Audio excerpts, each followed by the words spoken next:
B'Shem Hashem Na'aseh v'Natzliach, Shiur Torah. Tonight's Shiur will be for our Ilui Nishmat of our Rosh Yeshiva, Rav Yaakov Spivak, Baruch Dayan Emet. He passed away today. He was the Rosh Yeshiva of Eshel Avraham, the place he gave us a smicha, rabbinical smicha, several years ago. Baruch Hashem, and he was also the president of Igud Rabbanim, the rabbinical organization that we're proud members of. Almost 1,000 rabbis that Baruch Hashem are part of this very old and well-known organization.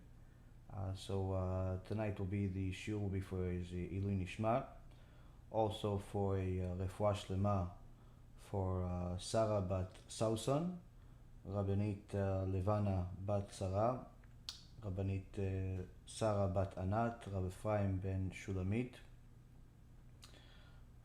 Emma bat Dvora, Orit bat Ilana, Doris bat Jora, David ben Nesria,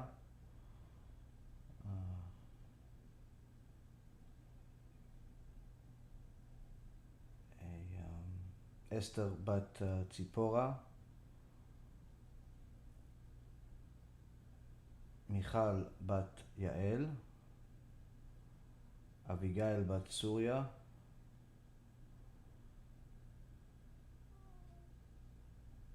Yitro ben Avraham, Talia bat Sarah, Stefan ben Katarina, and also for a Atzlacha Rabba for Shaul ben Farzane, Oshri ben Doris, Gabi ben Doris, Elad ben Doris, David ben Esria, Yitro ben Avraham, and Marsha bat Julie, Ayla bat Marsha, Alexander ben Marsha, and Samuel ben Marsha, Reuven Chaim ben Pala Parel, Shmuel Yitzchak ben Pala Parel, Naftali Tzvi ben Pala Parel, and Rachel bat Pala Parel. הקדוש ברוך הוא יברך אותם בכל מכל כל, חיים ארוכים, שלמים, מלאים תורה, מצוות, גמילות חסדים, and to them and to all of the amazing supporters that helping us do all the extraordinary things that הקדוש ברוך הוא is allowing us to do. So a little bit of update for anyone that's been sleeping under a rock and has not watched the movie yet, the Tikkun HaBRIT movie. The movie, Baruch Hashem, has been a major success, and we haven't even scratched the surface. The launch, Baruch Hashem, was an extraordinary launch. We launched it with 8 different languages, subtitles in 8 different languages, across the board: French, German, Hebrew, Portuguese, Spanish, Indonesian, I'm forgetting, what else do we have? And several other languages. There's also Russian and Korean coming to soon. Oh, they also did Turkish. So Baruch Hashem, a lot of different languages. I don't believe that even le'avdil, but even Hollywood movies with their impurity get such a launch. Usually, these types of launches go into different languages over time.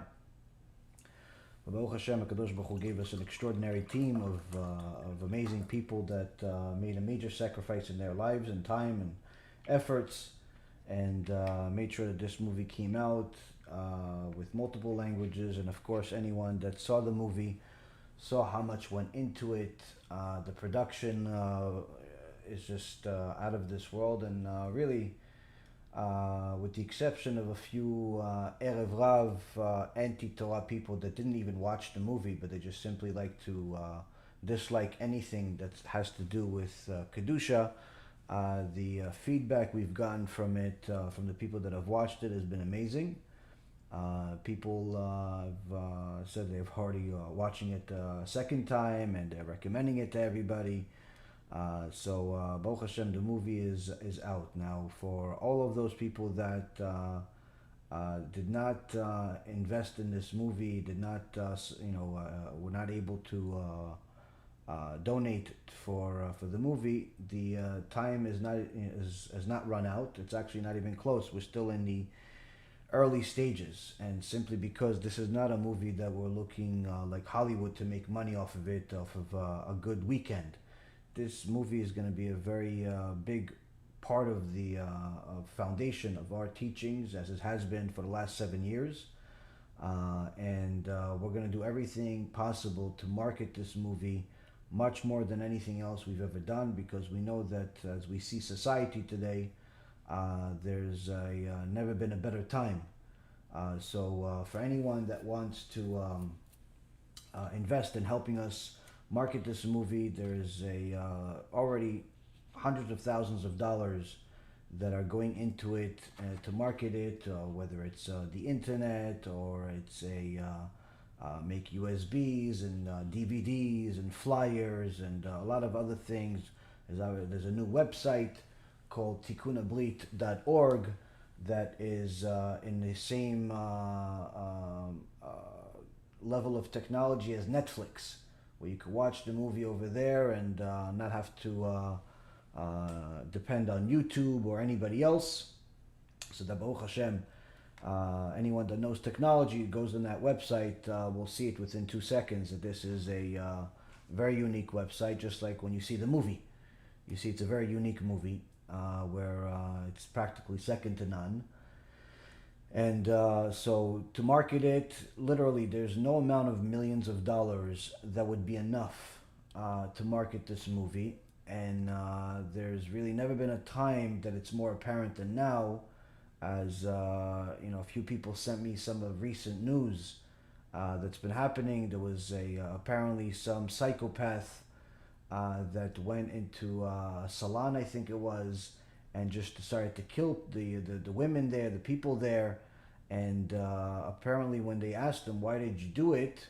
He said that after watching so much pornography, he has become addicted to sex, and he decided that the best decision for him to do is to kill the temptation. Apparently there was temptation in that parlor.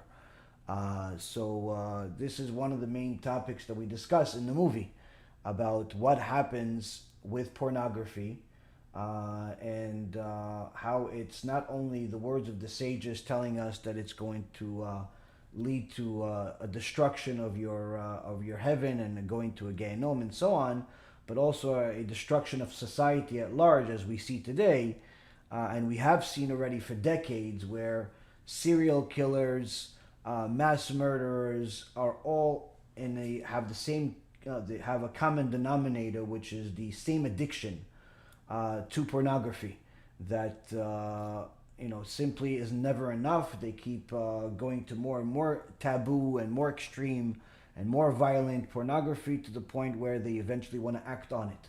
And that's exactly what this person did, and I think it was in Atlanta. And that's exactly what the psychopaths, whether it's Dama or Bundy or any of these other psychopaths, some that we feature in the them speaking in the film, that's exactly what they all say. It's exactly what they all say, where they get to a point of such high level of addiction that they simply look at people no different than anything else. Their human life loses its value, and this is in essence what's happening, and what has been happening for a long time. But it seems like there's a few people that want to do something about it. There's apparently a few people in government want to pass a bill that would automatically force phone companies, smartphone companies, to automatically censor pornography on the phones. But of course you can get out of it. This is technically meant to censor kids, as if the filth of pornography is okay for adults. Already you see that there's problems with the people behind it, but the point being is there is a few people that at least are trying to have their heads on screwed right and better society by censoring the phones. I personally don't think this will pass, but even if it does, again, the censoring a phone, having all types of filters on phones is only a band-aid on a heartache. As I've always said, when people ask me about these different filters to have on phones, whether it's this one or it's that one, it's all nice. It's an additional fence that a person can put around themselves, but it's not enough, because I've met people that have literally spent their life in yeshivot, in kollels, learning Torah, but still addicted to immorality, even when they don't even own a computer in their house.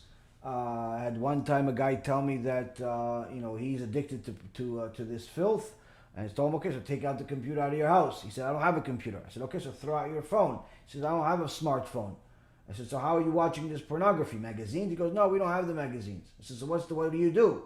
He says, once a month we go to a relative's house, and in that relative's house they have a computer. So I wait the whole month just for this sin.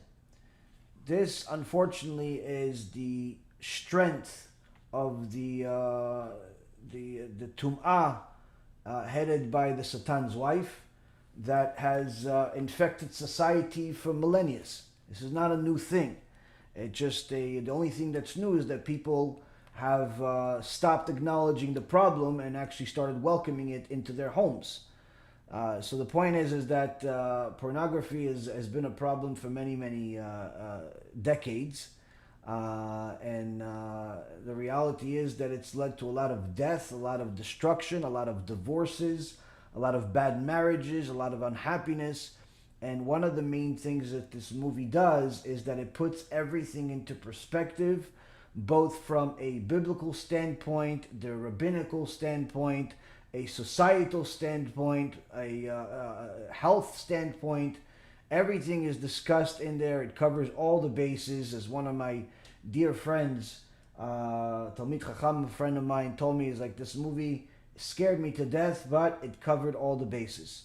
So for anyone that wants to take a share in this and the marketing of this, and to get this movie to every single school in the world, to every single yeshiva, to every single child, every single adult, married, single, every corner on planet Earth, you want to be a part of it. Literally, there is no amount of millions of dollars that would be sufficient. And if the feedback is everything continues to do as well as it's doing, don't be surprised if there is going to be a sequel at some point in the future. But for now, there's really no need, simply because the main bases have been covered. The point being is that it's a big project, and those that have their eyes in their head and understand what's at stake, society's existence in essence is at stake here, want to be part of it, are welcome to. The other thing is, like we do in every holiday, like we do every year, we are part of our organization is not just to take care of the spiritual state of Am Yisrael and the righteous among the nations, but also the physical status of the Jewish people. So specifically, Talmidei Chachamim, scholars that live in Eretz Yisrael and are struggling financially. And anyone that follows us closely knows that we send many hundreds of thousands of dollars to Israel to help these people, but only if we know who they are and we can verify that it's indeed a need and not just a want. So we have our Kimcha de Pischa. One of the mitzvot, one of the main things that is most common among the Jewish people during the time of Pesach, especially in the preparation of Pesach, is to feed the needy, to help feed the needy, because Pesach is expensive. Between the matzot and the kosher Pesach goods and the wine and everything else, a very expensive holiday for everybody. But if you're in need, if you're struggling already, even before this holiday, it could be turned into a nightmare. So it's very common for organizations to help the needy. Our organization, as Baruch Hashem, has grown drastically over the last few years and has helped many people. Last year alone, we helped over 10,000 people. And this year, Baruch Hashem, we're on pace to surpass, and that's significantly. We've already sent $100,000 to Eretz Israel in the last week or so, or a few days, whatever it's been, and to pay for a bunch of food, chicken, and all types of goods, and wine, and matzah, and so on, to feed hundreds and hundreds of families. But there's a lot more needed, simply. There's like anything else, there's a lot more needed, because we actually, this time around, we did something different, because we've spent a lot of money, we made a lot of contacts. We actually made an arrangement with a wholesaler rather than a retailer. Usually we buy all of our stuff from supermarkets. So you pay retail price for it. Once in a while they give us like a 10% discount, but all the savings gets passed to the people. They just get more food, but it's still retail. So now, Baruch Hashem, we found a wholesaler that supplies the supermarkets, and he is giving us all the food for the different places that we're distributing. So now the families, in essence, are going to get double the amount, because that's how much the savings is. It's about half the price. So it's about double the amount that the family's going to get. We're not looking to save money. We're just simply looking to give the people more food. So Baruch Hashem, this is happening. Same thing with matzot. Matzot needed a different provider, but point is that there's a lot needed so anyone that is going to a supermarket or has gone to a supermarket and spent $3, $4, $5, $6, $8, $9, $10, $1,000, $1,500, $2,000 knows that that's normal. Spending $1,000 for shopping for Pesach is normal, and spending $2,000 in Pesach is normal, and spending $5,000 is normal. Why? Because Pesach is expensive. There's a lot of food that's needed. In essence, you have to change everything. Sometimes you have to change pots and pans and so on. It's expensive. Point being is that these people also need it. The good news is, because we're getting stuff directly from the wholesaler, we're saving a lot of money. To sponsor one family is only $380. So in essence, each person can sponsor 10 families for less than $4,000. If you have a good income or enough assets, you want to sponsor 25 families, you can do that for less than $10,000. So to have the merit of sponsoring families is always good. But the Zohar Kadosh says, and I learned this actually from Rav Alimi recently, he says that there's a unique mitzvah of feeding the poor before Pesach, where Kadosh Baruch Hu says when you feed the poor before Pesach, you become his partner. In essence, you become a partner with the Kadosh Baruch Hu. You're in business now together. So if that means that if you also have another business, other than the business of donating to the poor, but you also have another business, you have a phone store, you have a brokerage firm, you have a shoe store, you have anything else, Kadosh Baruch Hu becomes a partner in that business too.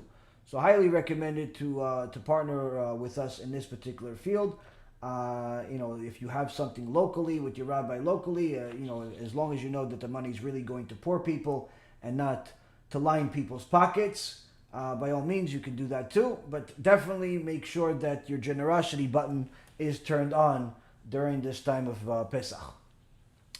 So that's the second thing. There's many other updates, but let's move on into the Shiur, because I know I'm sure you guys have some questions, and I want to say some Divrei Torah in the honor of our Rosh Yeshiva, Rav Spivak, Alav Shalom, to get some understanding of this time of year. What can we learn? It's really a interesting time of the year where, on one end you're excited that you have a big Chag, you have Pesach, you have an extraordinary day. We went over the halachot of Pesach last week, so anyone that hasn't watched it, I recommend leave your halachic questions until after watching the Shiur. Don't ask me questions about halacha of Pesach if you haven't watched the Shiur. Because it's a lot of it, pretty much everything you really need to know about this year's Pesach is covered in that shiur and also other shiurim that we have.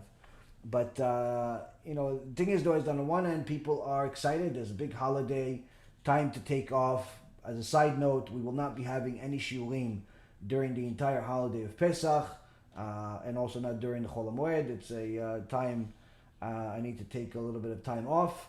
To be honest with you, I was going to take off tonight also. I'm not exactly feeling great, but because of what happened with Rosh Hashiva, in his honor, we have to do a Shiur.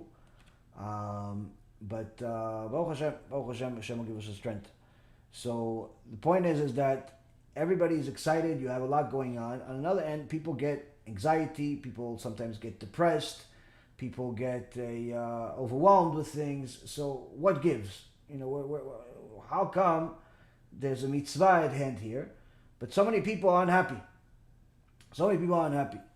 So I learned this from my Rav, from Rav Yaakov Spivak, and he learned it from his Rabbanim, and his Rabbanim learned it from their Rabbanim all the way to Moshe Rabbeinu, as it is with all people that have Da'at Torah. He says that people have a confused understanding of what happiness really is, meaning that when they look at happiness, when they think of it, when they try to understand what it is, they usually want to connect it to something physical. They usually want to connect it to materialism of some kind. They want to connect it to some type of goal or aspiration of some kind. And many times they reach their goals, but their happiness is unchanged. Sometimes they get joy, but that's temporary. Sometimes they get excitement, but that's temporary. But happiness they never get. And he says that this is actually the curse that HaKadosh Baruch Hu gave the snake. The snake, the serpent in Sefer Bereshit, where after Adam HaRishon sinned, and due to the enticement of the snake, Hashem punished everyone, said to Adam HaRishon, from now on, because obviously he didn't listen to Hashem, you ate from the tree of knowledge, you will have to work very hard. You'll have to work very hard to attain comfort, to make sustenance, to make a living, and so on and so forth. And of course, that's pretty much society at hand today. Even the people that are very, very well off, you'll notice that they typically work harder than everybody else. There was a video someone sent to me one time. I didn't watch it, but I remember the title very vividly, where it says that the guy from Tesla, who became a billionaire over the last few years, he's a very, very smart guy, and but he doesn't take any days off. He has no vacation. Now, this is not really such a unique thing. Many times, many of the Amazons of the world and the Berkshire Hathaways of the world and the Coca-Colas of the world are led by people that are very extreme when it comes to taking time off. I could tell you myself. I myself is like that. I haven't taken a vacation in Hashem only knows how many years. Simply because you have a motivation, you have a aspiration, you want to get somewhere, and vacation sometimes seems like it's going to get in the way or delay you. It's not necessarily true. Sometimes it's good to have a vacation and to take some time off, but mentally speaking, it's very hard for certain people to do that. Now, when it comes to Adam HaRishon was told that he's allowed to take a vacation, but regardless of whether he takes a vacation or not, he's going to have to work really, really hard. And the billionaires of today work really, really hard. The millionaires of today work really, really hard. The blue-collar workers, cleaning the garbage, driving the bus, driving the garbage truck, police, fire department, all different types of employees of the government, all these different types of blue-collar people, teachers, and so on, they all work really, really hard. Some have better schedules than others, but nonetheless, everybody works really hard, especially if they want to succeed in life. And not necessarily just monetarily, but just in their profession to attain some level of success. That is, in essence, part of human nature. Chava, on the other hand, Eve, was also cursed. That for her to bear children, to raise children, is going to be very, very hard. That was the curse of Chava. I've never met a woman that had an easy labor. Carrying another human being in your body is never easy. Unfortunately, today, many women that are unlearned about the topic simply decide that they don't want to deal with any of this difficulty of carrying a baby, changing their body, giving birth to a baby, raising a child. They don't want to give any type of time to that, so they simply decide to murder it. But that's only because they are misled to believe that it's not really a baby. It's like a button. It's like a little lizard or something. In their stomach, it doesn't really exist. So next time you think that a baby that's inside the stomach doesn't exist, just put a plastic bag around your face, tie it really, really hard, and just say, no, I don't exist, so I don't need air anymore. See what happens when that happens. It's not going to work out so good. Why? Because you're murdering yourself. No different. Just because you don't see the baby doesn't mean it doesn't exist. But unfortunately, again, this is unknown by society. And there's also one of the things we cover in the movie Tikkun HaBRIT. And unfortunately, many women, young and older, murder their babies without realizing the consequences of it, whether it's the spiritual consequences of it or even the physical consequences of it. Many times women end up losing the ability to give birth as a result of a single time that they had a apala, they had a abortion. It's sad, but it's a reality. So it's very, very dangerous. And that's carrying a baby also is not so easy. And that's in essence the curse of Chava. Chava was cursed with having a difficult time raising children and so on. On the other hand, the snake was called Arur. Arur is the worst curse in the Torah. And this snake was called Arur, but yet HaKadosh Baruch Hu says to him that you'll be able to eat pretty much anything. Meaning that the snake is going to be able to not work for his food, not struggle for success. You see pretty much snakes are never the type of animal that starve to death. You'll see a lion starve to death from time to time. You'll see a tiger starve to death from time to time. You'll see other animals starve to death from time to time, but you're never really going to see a snake starve to death from time, because a snake can simply eat anything, and that's actually the curse. Why is that the curse? It's like saying you're going to get, on day one of your birth, you're going to get $1 trillion. And Hashem says that's the curse. Why is that a curse? And Rav Spivak, Alav Shalom, says that the reason why that's a curse is because it eliminates the ability of that person of ever becoming happy. Because happiness is not something that someone can give you. Happiness is only acquired as a result of hard work. The hard work that people run away from on a day-to-day basis is the only way they can actually attain happiness. Whether that hard work is the hard work in their marriage, the hard work in their learning Torah, their hard work at work itself, or whatever job you have. You want to have happiness in that particular part of your life, you have to work on it. It's not something that anyone can give you. Even if you get a very big salary on day one, you will be unhappy with that very big salary at some point or another. Because again, there's a certain part of a human nature that wants to attain success. As it says in the book of Job, Adam la'amal yulad, a person was created to toil. And but in the bigger scheme of things, in the battle for achieving the purpose of life, it's even more significant. Where a person does not know how to attain happiness will simply never achieve it. They can attain wealth and money and still be miserable and commit suicide, like many millionaires do. Suicide, for better or for worse, is a rich man's problem. If you look at the statistics that were done by the U.S. government and other organizations, they said that over 70% of the people that commit suicide are middle to upper class of society. You would think that poor people jump off of bridges, but it's actually not true. It's rich people that jump off of bridges and lose hope. Suicide is not done because you're poor. Usually, it's done because someone doesn't understand how to appreciate their wealth and the gifts that they have.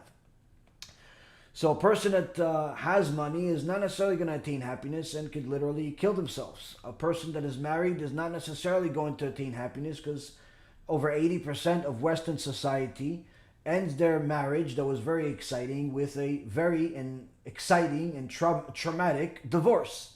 80% actually a little over than 80%, actually file for a divorce, which is a nightmare of its own. So you have people say, oh yeah, but once I have kids, well, what if your kid ends up being this kid that just killed a bunch of people? Are you still happy that you had this kid? What if your kid ends up being like Adolf Hitler and kills even more people? Are you still happy that you had kids? What if your kid is, has some other type of problem? Are you still happy that you had a kid? It's again, it's not just an easy thing to say. Oh, kids are going to allow you to have happiness. Everything has its cost, and people that understand what they have can attain happiness. As Hillel HaZaken said, "Ezehu ashir hasameach bechilko." Who is rich, meaning who has attained success, who has attained happiness? Someone that's happy with his share. Whatever you have, you find a way to be happy with it. Now, this again is not because what you've attained was given to you, but rather because you've worked hard for it. Now, sometimes when it comes to Kedusha, when it comes to serving a Kadosh Baruch Hu, you have certain people that do certain things and they still don't attain happiness. They pray, they learn, and yet they don't attain happiness. Why is this? So a person came to the Admor Mikotsk, Alav Shalom, and the Admor Mikotsk was Ish Kharif. He was a giant scholar, but he was also very brutal with his honesty. And someone came to him and said, Rebbe, look, I've been doing Ta'anit Dibur, fasting with talking, anything that's not related to Torah, already for 40 days. And I do other fasts, and I learned this, and I learned that, and still, I don't feel any of this sweetness of Torah. Eliyahu Navi hasn't come to visit me. Hashem is not talking to me. Why is this? So the Admor Mikotsk says to him, come, I want to show you someone that's even more tzaddik than you. Oh, wow, okay. Takes him outside. He says, see that? He says, who? He says, the horse. He says, yeah. He says, that horse, he's 20 years old. 20 years old, and he has never said a single word. He has been a Ta'anit Dibur. He has been fasting, talking for 20 years. And guess what? Eliyahu Navi didn't come visit him, and he's still a horse. The guy is confused. Why is the Rav comparing me to a horse? The Rav explains to him, because just fasting, just learning, just doing, not enough. You have to add special seasoning to all of your servitude of HaKadosh Baruch Hu. What's that special seasoning? Mesirut Nefesh. Self-sacrifice. Self-sacrifice. How is this self-sacrifice? Self-sacrifice of taking the Torah and applying it to your life in a way where it requires you to make major changes in your life. Not just learning what it says, but doing what it says. Not just doing what it says, but doing it with excitement. Doing it even if you don't want to. Doing it even if it's inconvenient. Doing it even if it's hard. And not just doing it because you heard about it somewhere or you think it's going to be good, but rather doing it with full force. You have to make sacrifices.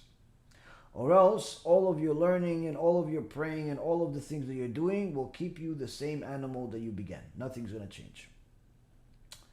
Now, Rabbi Yaakov Ades, Shichyeh, in his, he has a sefer called Pirkei Yaakov.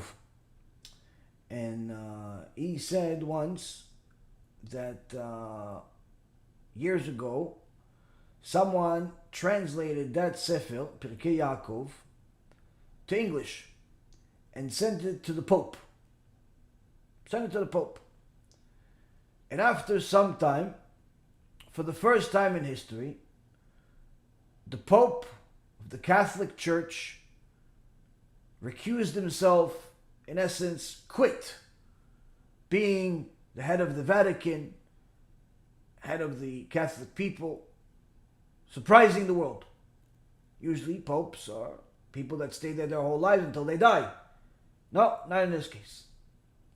And the people that were familiar with this issue said that it had to do with the book. Once he got the book from Rabbi Yaakov Ades, and there was a few conversations exchanged and learning and so on, that's it. He left. So Rabbi Yaakov Ades says, what do you think that he saw in this book? What do you think he was talking about? Anti-Christian stuff or anything like that? He says that's not what caused him to leave. No. You know what caused him to leave? He says because the Pope, like all other good Christians and Catholics, is committed to his work. And his whole life, he doesn't realize it's fake. He doesn't realize it's a idolatry. He thinks it's real.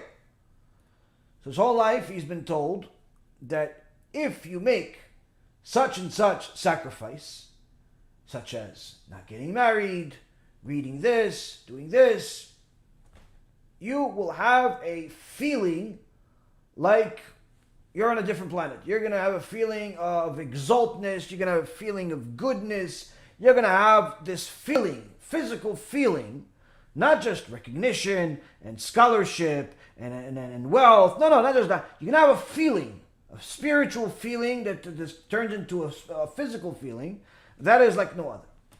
And this Pope, I mean, if he's not committed to learning the falsianity, then who is?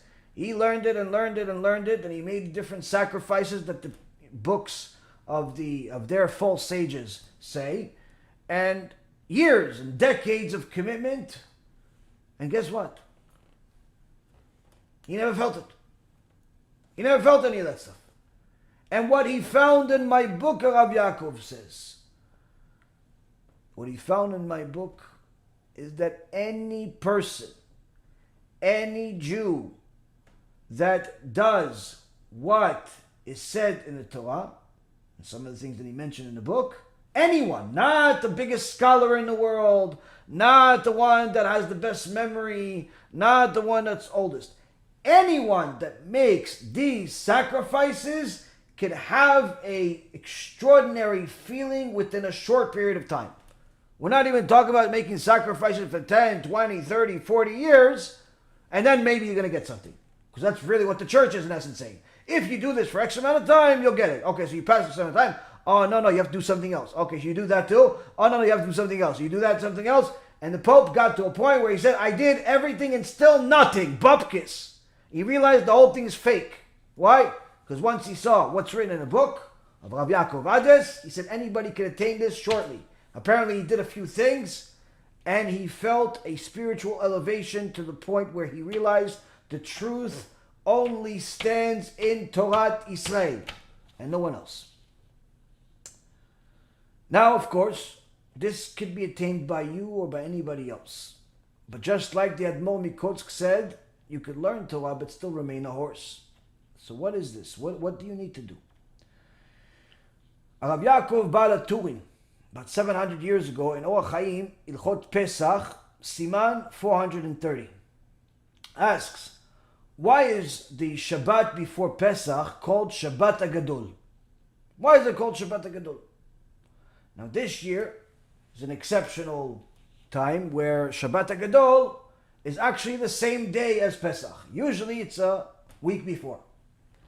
Either way, it's called Shabbat Hagadol. So Baal HaTurim says, why is it called Shabbat Hagadol? Answer is, because of the miracle of the Korban Pesach, where the Egyptians were unable to respond to Am Yisrael because of the fear that was instilled in them, despite Am Yisrael slaughtering their God. To give you a little bit of background, in Sefer Shmot, the book of Exodus, Am Yisrael is commanded right before they leave Egypt. Am Yisrael is commanded to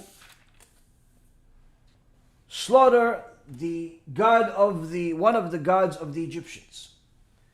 In Parashat Bo, chapter 12, verse number 3, says, "Ba'asar lachodesh hazeh v'yikchu lahem ish seh lebet avot seh labayit." On the 10th of this month, they shall take for themselves each man a lamb or a kid for each father's house. And then it says in verse number 6, "Lemishmeret ad 14 yom lachodesh hazeh v'shachatu oto kol ke'al adat Yisrael ben 40."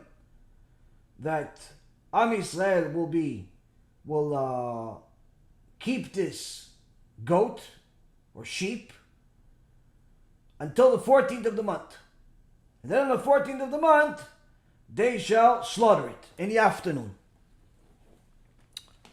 And take the blood and put it on the doorpost. So now, part one is, what's the deal with this whole thing? Now everyone knows, or should know, that one of the false gods of the Egyptians was the goat. They prayed to it. So here HaKadosh Baruch Hu says to Am Yisrael, you have to kill this goat. But not just kill it. Take the goat, tie it to your beds for 4 days. What's it going to do for 4 days? Scream and yell. Well, yeah, but if it screams and yells, it's going to get the attention of the Egyptians. Exactly. Yeah, that's what I want. I want the Egyptians to come, see it, and when they see it, I want you to tell them what you're doing. You're going to slaughter their God. Now, when the Egyptians saw it, they weren't able to talk. They weren't able to respond. And this, Rabotai, was a miracle. And the Baal Turim says this miracle of them being scared of Am Yisrael, that's the miracle, that's why Shabbat Hagadol. Rabbi Yosef Karo, the Bet Yosef, says, but why is it called Shabbat Hagadol? Because the Torah says that it was Hashem commanded Am Yisrael to do this on the 10th of the month, and to keep the sheep or the goat for 4 days. So we know that in the Seder Olam, in chapter 5, Perek 5, it says that this day, this 10th of the month, was actually Shabbat.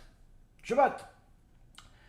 Keep this goat for 4 days, slaughter it, that's the Pesach, that's when there's Makat Bechorot, that's when Hashem after that is going to kill the firstborn of the Egyptians. And then Am Yisrael left Egypt the following day, which was a Thursday.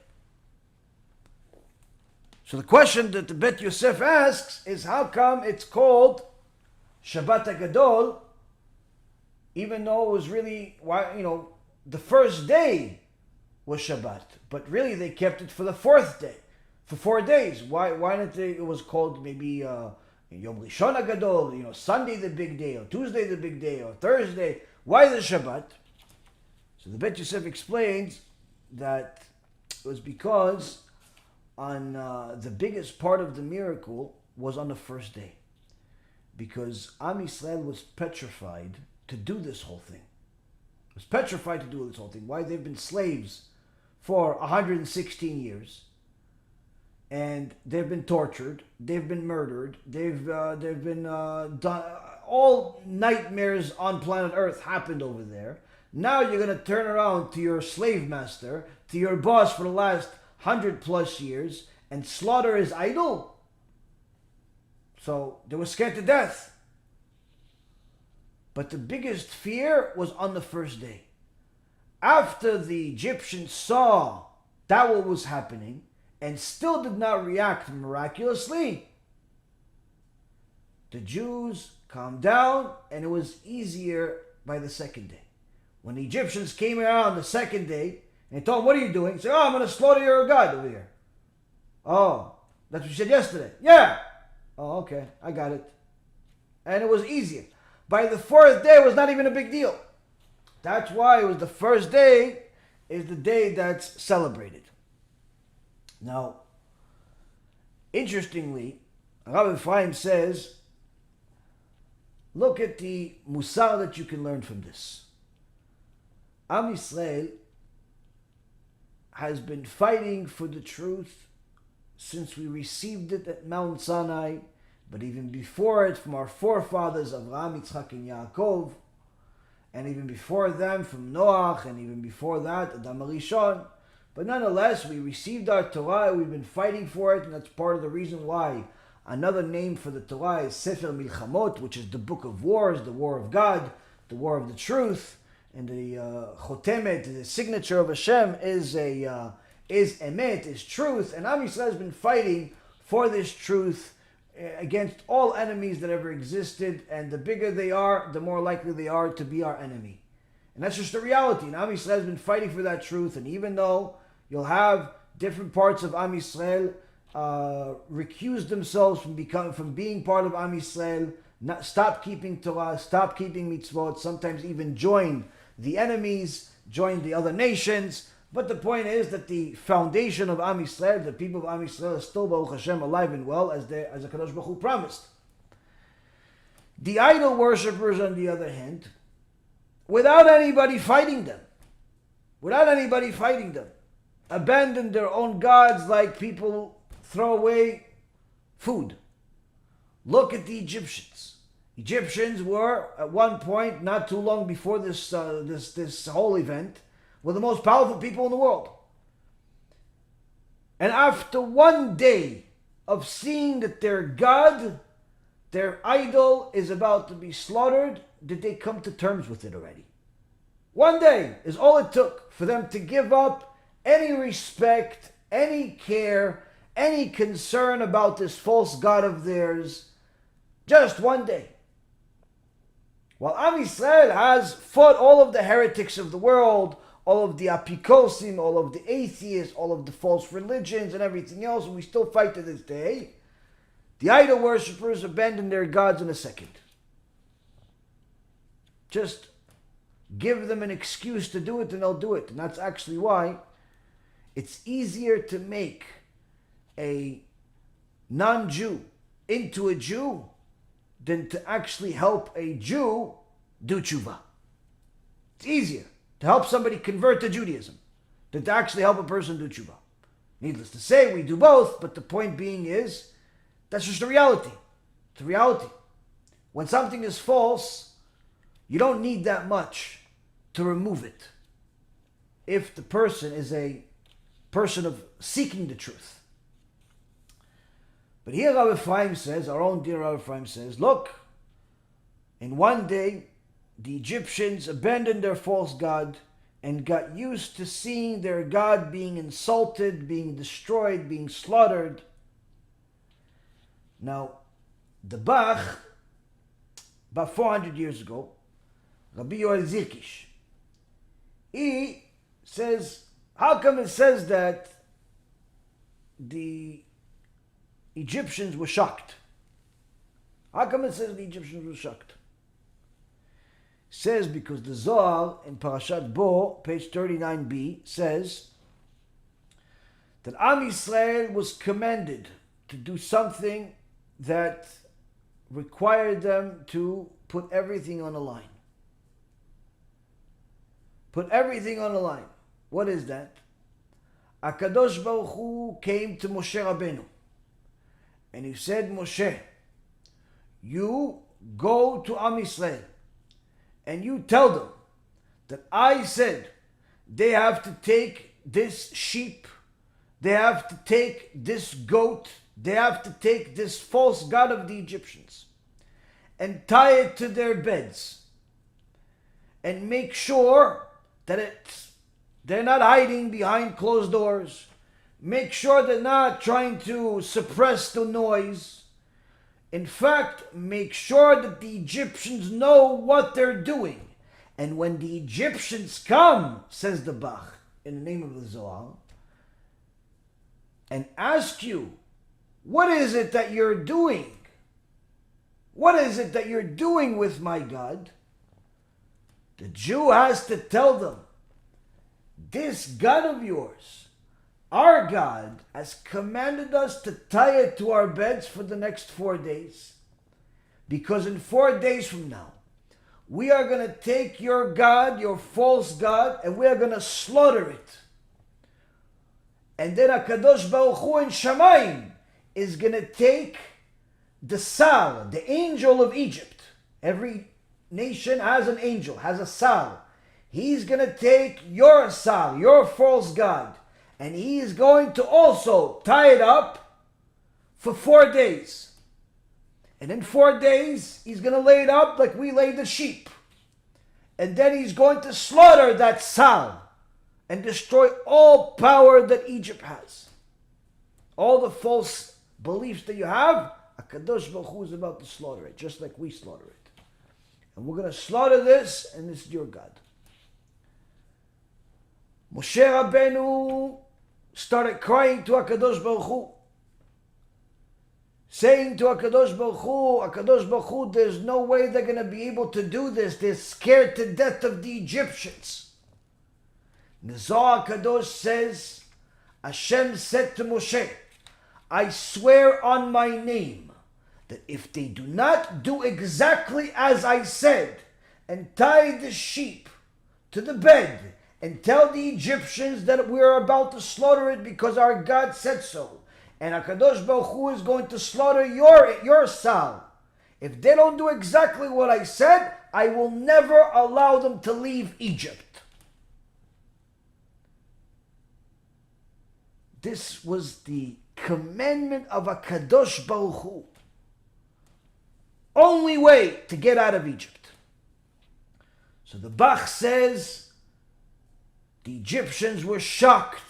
Number one, because of not only what they were seeing, but also what they were hearing the Jewish people say.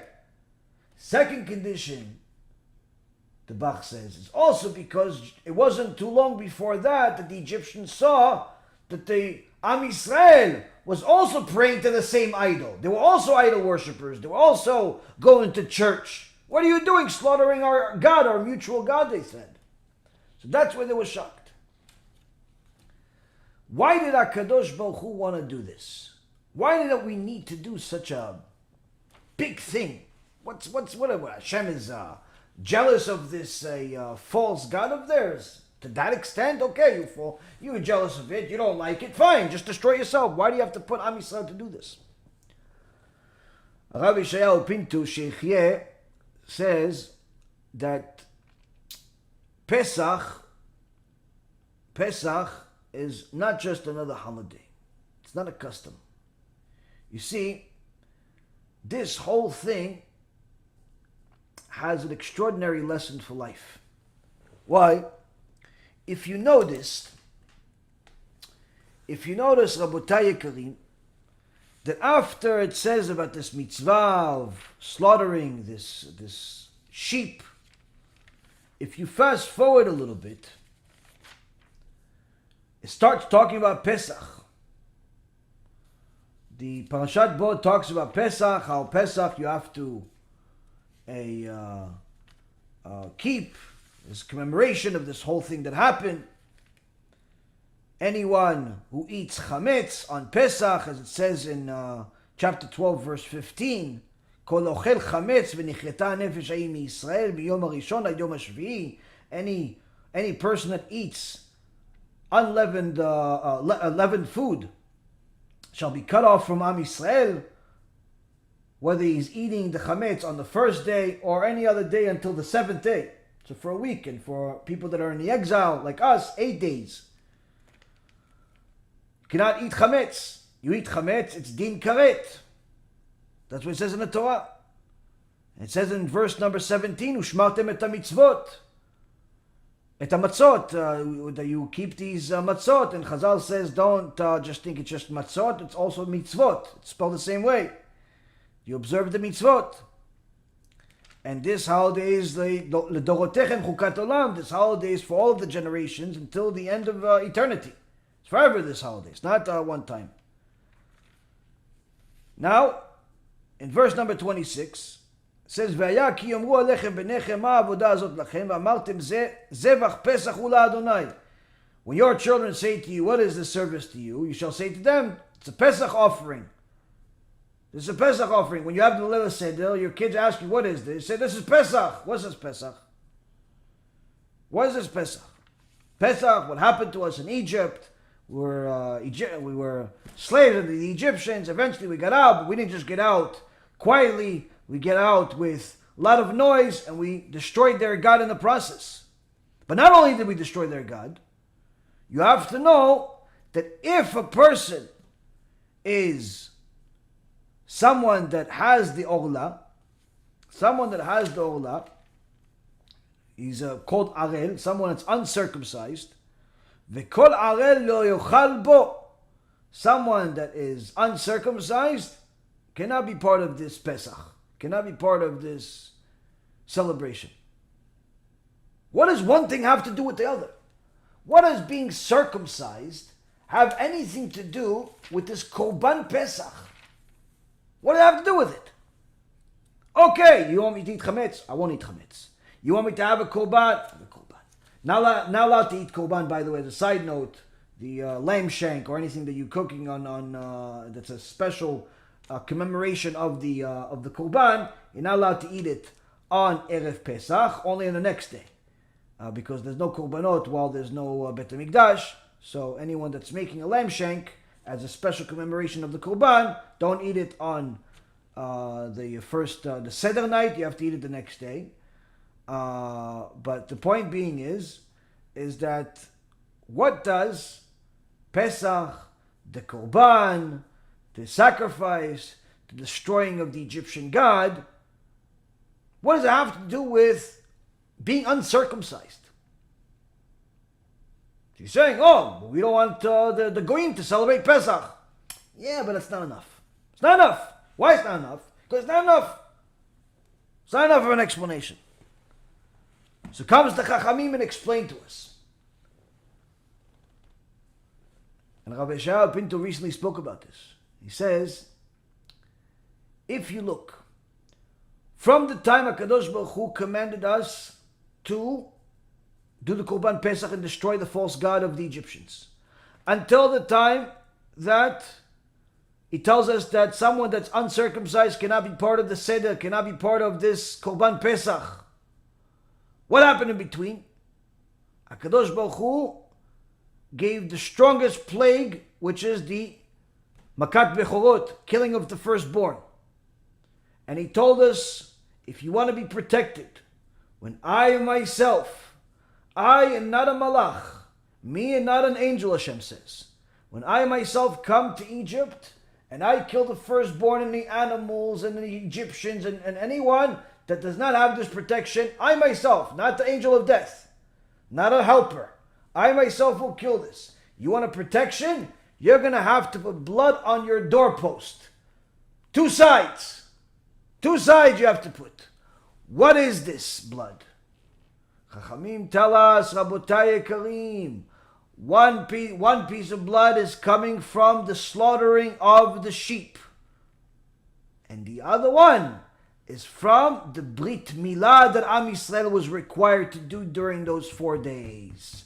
Brit Milah that Am Yisrael stopped doing Brit Milah. Even though Avraham Avinu was the first one to do Brit Milah, Yitzchak, Yaakov, all of his sons, everyone was doing Brit Milah for a long time. But once we became slaves, no more Brit Milah for generations. HaKadosh Baruch Hu says to Moshe Rabbeinu, if you want to leave this nation ever, you have to kill their God and you also have to do Brit Milah. What do the two have to do with each other? I want their blood on the doorpost. I want you to be proud of this. Why do you want me to be proud of this, HaKadosh Baruch Hu? What's so proud? To put some blood? Wow, is anybody going to be able to tell whether it's the blood of the Brit Milah that my husband did or my son did or it's the blood of another sheep that I killed? Or a mouse? What is this? So Rabbi Shaul Pinto says, no. It's not about what's this and what's that. It's what they represent. You see, there were two things that Am Yisrael failed at and put themselves in a situation that they were in, and unfortunately, why they're in a situation that they're in today. Number one, they were not protecting their Brit. No Brit Milah. No Brit Milah. How are you going to protect the Brit? There's no Brit Milah. You want to become a Jew? You have to do Brit Milah. There is no such thing as Jew without Brit Milah. You have to have Brit Milah. Needless to say, if you had a Brit Milah when you were 8 days old, no one even asked you. But now as an older man, you're 15, you're 20, you're 25, you're 45, you're 55, you're wasting seed, you're promiscuous, you're immoral, you're with your wife when she's nida, you're doing all types of things and wasting seed, you're not protecting your Brit. Hashem yishmor v'yatzil, you are bringing yourself back to Egypt. Why? That's why we were in Egypt in the first place. Second reason, avodah zarah, idolatry. Idolatry. You want to leave Egypt, you have to kill the idolatry. Now most of you are going to say, well, I'm not an idol worshiper. I never worshipped Christianity, never worshipped anything else. I'm a Jew from birth. Or I converted already from Christianity to Judaism. Or I left Christianity and I'm in the process of conversion. Or I left Christianity, Catholicism, and I'm a righteous Noahide, so I'm not an idol worshiper. Maybe so. Maybe not. Why? All of us have a little bit of idolatry in us. All of us. Why? It may not be Yoshke. It may not be Buddha. It may not be some statue or some cow. But how many of us worship money and start crying when it runs away from us, as if we just lost our life? How many of us worship people? Oh, he's my idol, I look up to him. Yeah, why don't you come to Shiur Torah instead? No, he's my favorite guy. He plays basketball and football and all types of sports. I gotta go see him. Yeah, but there's a Shiur Torah to go find out about Hashem. Yeah, no, I'll find out about it on YouTube tomorrow. How many of us watch stupid sports or news or stocks and CNBC and Bloomberg? How many of us worship all types of things? Worse yet, how many of us worship our own flaws? No, I'm just an angry person. I'm never not going to be angry. No, I'm just a sad person. I'm just an arrogant person. We each have bad character traits. Those character traits can turn into 100% idol worship. And what HaKadosh Baruch Hu is asking us 3,300 years ago is the same exact thing as he's asking us today for this Pesach. You want to have a good Pesach. You want to have a good life. You want to attain the happiness that Rav Spivak was talking about that requires toil. Then you must start toiling to not only protect your Brit, protect your modesty as a man or a woman, protect your morality and your Kedusha, but you also have to abandon all idolatry. Not just the apparent idolatry, the obvious ones of statues and false beliefs, but also the idolatry of bad character traits, stinginess, arrogance, anger, all types of miserable, horrible character traits that are destroying your life. You have to abandon them. And you're going to say it's hard. Exactly. That's the point. That's the Korban Pesach. It's hard. Because when the Egyptians come and they say, what are you doing? When the Malach HaMavet comes to you and says, what are you doing? You've been angry your whole life. How can you leave me? I like when you're angry. You break stuff, you hit your wife, you hit your husband, you hit people, you steal, you do all types of... I like it. You're going to say, no, Malach HaMavet, you and me are finished. What do you mean you're finished? I am slaughtering you, and HaKadosh Baruch Hu, Bechvodo Be'atzmo, he himself will also slaughter you. And for that, I'm going to sing Chagadya, Chagadya on Pesach. At the end of Chagadya, the song, people don't know, there's a very big Kabbalistic meaning to this song. Chagadia, Kadosh Baruch Hu says, he's going to come and slaughter the Malach HaMavet. Who is this Malach HaMavet? Each one of us has a Malach HaMavet. Each one of us has a Yetzirah. Bad traits. Each one of us has to destroy them. You want to celebrate Pesach the right way? Pick something that's going to be your korban. Pick something.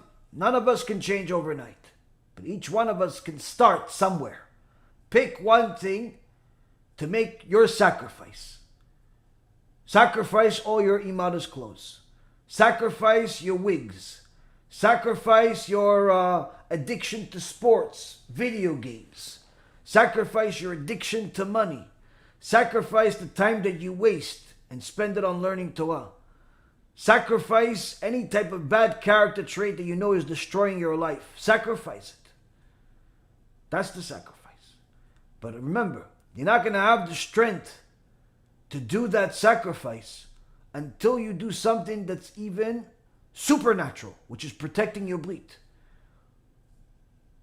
The reality is, Rabotai, when a baby has a brit milah, the laws of the world say that baby is supposed to die.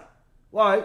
It's not normal. Baby, just born a few days ago, 8 days ago, you're going to cut him already? It's very dangerous. The baby's already at life risk just by the fact that he was born. You're going to cut him? You're going to put that baby's life at risk.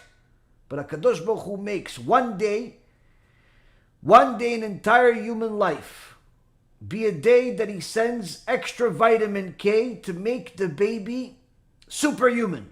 Heal faster than any other time in his entire life. Even if he would take those vitamins throughout the rest of his life, he would never attain the level of vitamin K that he has on the 8th day when he's supposed to do a Brit Milah. And therefore his life is not only not at risk, he goes to sleep within a few seconds after having a Brit Milah. He doesn't care, he's good, happy to go. Am Yisrael as adults had a Brit Milah, they put themselves and their lives at risk in Egypt. HaKadosh Baruch Hu says, that's what I want. I want you to put your life on the line for me. Put your money on the line, put your time on the line, put everything on the line for me. Something that hurts. One of the most painful things in the world is to overcome the addiction to pornography, immorality, and all of these different filthy addictions. It's very, very painful tshuva. But when you do it, Kadosh Baruch Hu says, that's the korban I've been looking for. You combine that korban with the other, you're going to have a spiritual elevation like no other. Why? Because you've made a physical sacrifice and also a spiritual sacrifice. And when you combine the two, as Rav Ade said, you combine the two, you're going to reach a spiritual elevation that would even make a pope into someone that wanted to become a Jew.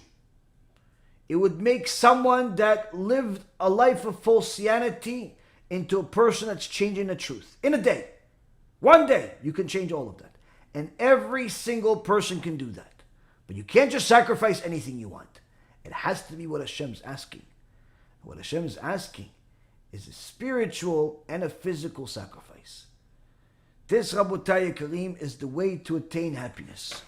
I can tell you for myself, there are times that I'm happier than others. There are times that I'm less happy. One common denominator is that I always make certain sacrifices. Always work a lot. Always do a lot of different things. But working a lot and answering calls or messages at 3, 4, 5 o'clock in the morning is not enough. Dealing with the organizational issues, not enough. Dealing with 50, 60, 70 different employees and contractors, not enough. Why? That's just a physical sacrifice. If my physical sacrifice is not met with an equal amount of learning Torah, I start becoming depressed, I start becoming weak, both spiritually and physically. A day that I don't learn Torah is a day that almost was better off it didn't exist. Why? It's a day that I've declined. And this applies to every human being. You can't just work hard physically and expect you to be uplifted spiritually.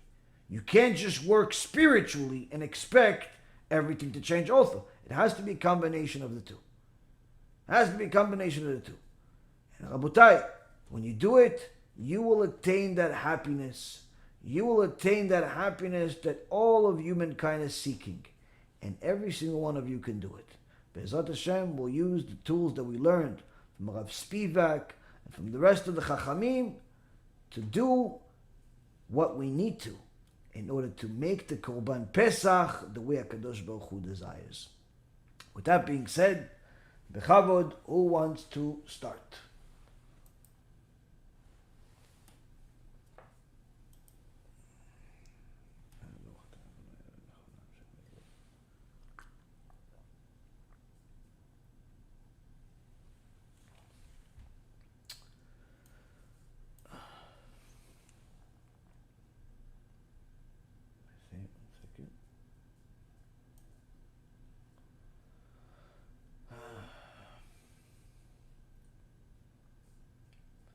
Well, does toothpaste have to be kosher for Pesach? What about medicines? No, toothpaste is not something that you consume. Does not need to be kosher for Pesach. As far as medicine, if it is a medicine that has good taste, like for example, something that's those jelly candies that also have medicine in them, sometimes it's for kids, or it's vitamins that have good taste, like sweet taste, then yes, it has to be kosher for Pesach.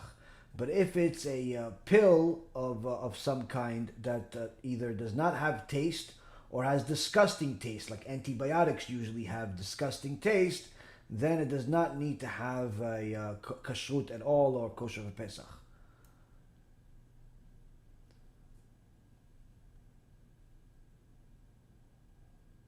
Oh, also a big, I'm reminded now, also a big mazal tov to my dear student and very good friend and partner, Michael Weaver and his family for Baruch Hashem completing their conversion. Baruch Hashem this week at the Bet Din. Baruch Hashem, one of our dear students, just completed the whole family. It's a amazing achievement after so many years of trying and unfortunately meeting a lot of false rabbis until we met, and Baruch Hashem got together to the promised land, Baruch Hashem. So Ashrechem, Am Yisrael, we have another 4 Jews added to the people just this past week, and we also had several different families that we completed conversion over the last couple of months. We had one couple in December, another the following month. So Baruch Hashem, we had, I think, maybe another 10, 15, maybe 10, 12 people that have converted in the last couple of months, Baruch Hashem. But don't think it took them a couple of months, it took them some time, but and a lot of effort and a lot of sacrifice. But Kadosh Baruch Hu apparently wanted everybody to finish their conversions and everything before Pesach because he wants more tzaddikim to celebrate this Pesach. Jacob, movie phenomenal. Okay, thank you. I'm glad you enjoyed the movie, Baruch Hashem. Okay, Ethan, is passing an LED censored light on Shabbat permissible or considered breaking Shabbat? If that LED light is your light and you own that light and you're turning it on and you know it's going to turn on as a result of you passing it, yes, it's Chilul Shabbat. Although it's rabbinical, nonetheless, it's considered Chilul Shabbat. There are some people that don't think it's a big deal at all, but it's wrong. It is considered Chilul Shabbat. If it's owned by somebody else, let's say it's a next door neighbor that there's no way for you to avoid it, you have to pass by his house, then and it turns on, then it's not your problem. But if you have, for example, you live, we had actually this question from another Talmid of ours, asked this question. He has, let's say, a staircase. He lives in a building. He's on, I don't know, 3rd or 5th floor or something like that, and so he has to go down the stairs for Shabbat. But the problem is that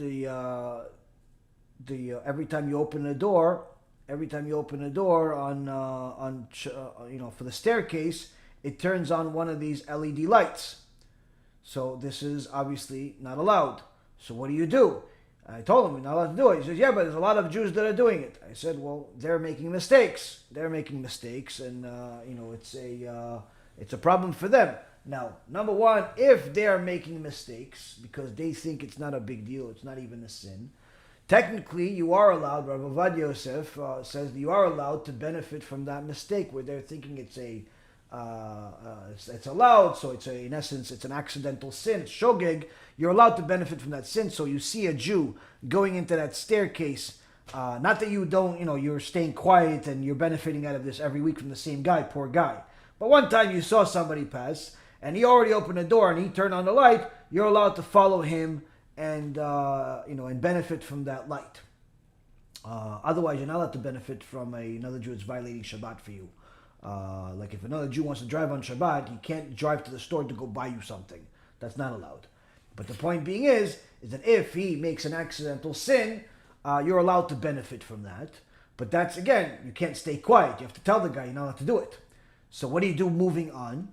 So the best thing to do is you could hire a non-Jew, either someone that works for the building or somebody else, before Shabbat. Make an arrangement with them to come pick you up at your house at a certain time and drop you up at a certain time, meaning not pick you up in the car or anything, but he will go and come with you, and then you'll follow him. He's going to be the one that opens the door to leave to go into the staircase. In essence, he's turning on the light. You're just following him.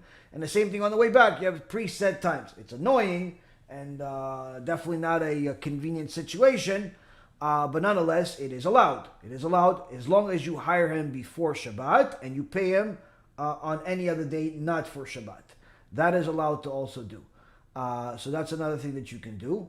Technically, you can even tell a goy that's on Shabbat to walk with you, but it can become a little bit more complicated to do that. Why are they walking? Do you really know them? Point is, do this all before Shabbat, and you can make that arrangement. Now, both of these arrangements are not easy. Both of these arrangements can perhaps make you feel uncomfortable. So my student decided, you know what? I'm moving to the first floor. So Baruch Hashem, we ended up learning as a result of it, of what's allowed, what's not allowed, but nonetheless, most people don't want to deal with this headache. So they end up moving. You want to move. That's my recommendation is to move. That's the easiest thing to do. But either way, turning on LED lights, if it's your lights or if you know they're going to be turned on as a result of you, is problematic. Next question, is cremation allowed for Noahides? To my knowledge, it's not allowed for anybody because everyone was, in essence, created in the image of God. And cremation is desecrating the body. It's even more significant and terrible for a Jew to do it, but nonetheless, to my knowledge, Noahides are also not allowed to do it. Dennis, I have a couple of questions about music. A person cannot listen to this music of cursing and about things that are not exactly Torah, like guns, music, immodesty, all that. But is it allowed to listen to instrumentals like classic and jazz? Also, what if the author was an idol worshiper, but his music wasn't for the purpose of idolatry and some other bad purpose? Okay, so in regards to music, if it's instrumental, you're allowed to listen to it. I myself, anytime that there is music on, generally I don't listen to lyrics of music. So if there is ever music on, it's just usually instrumental, classic type music. That's perfectly fine.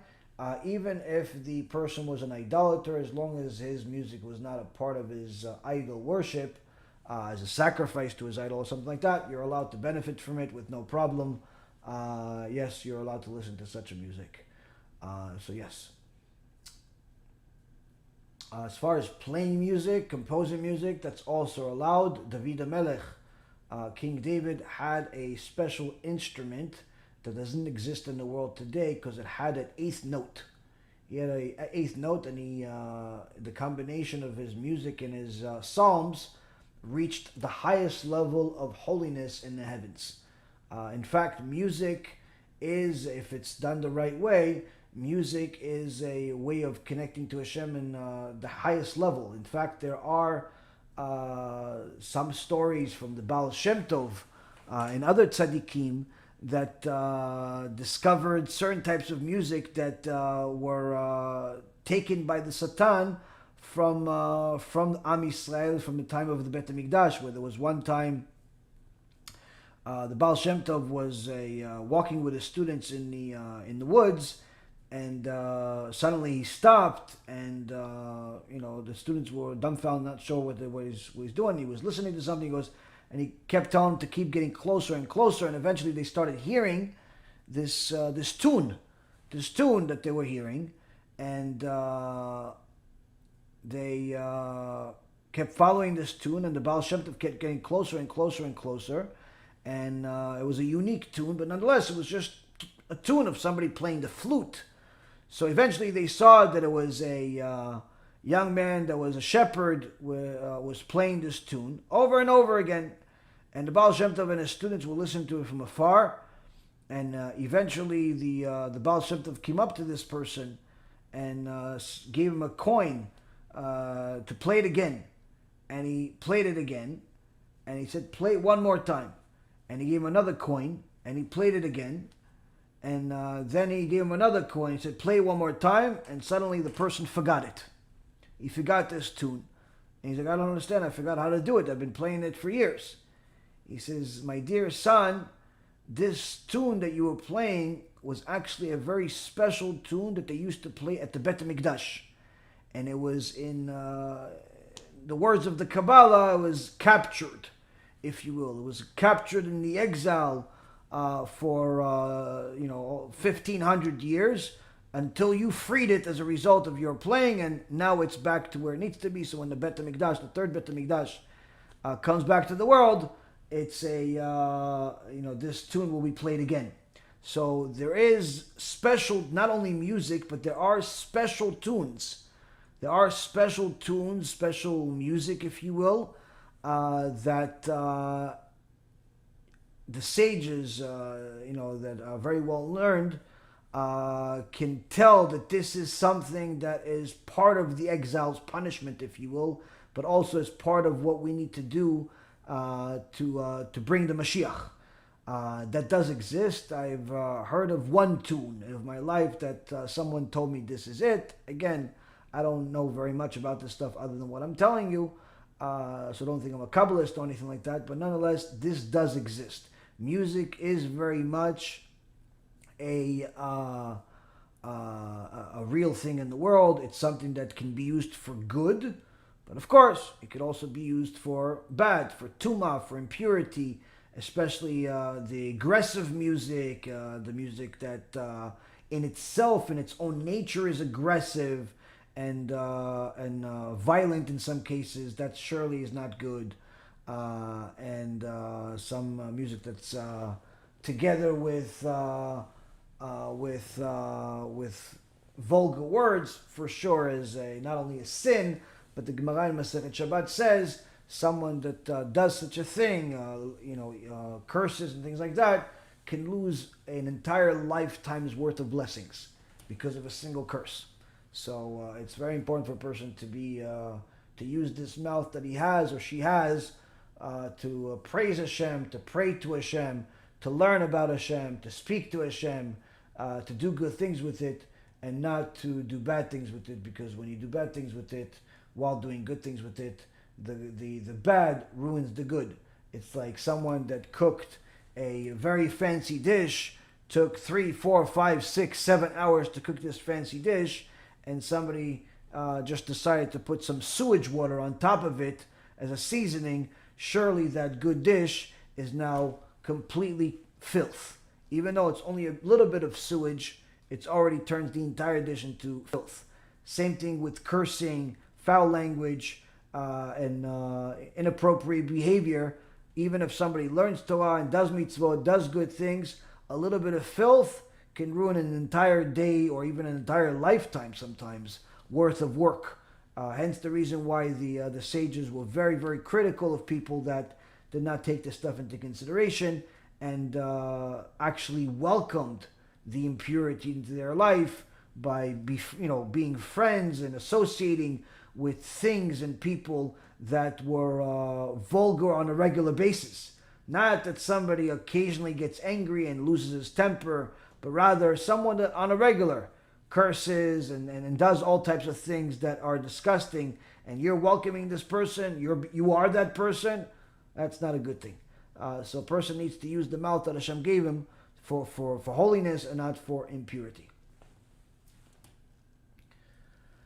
Let's see.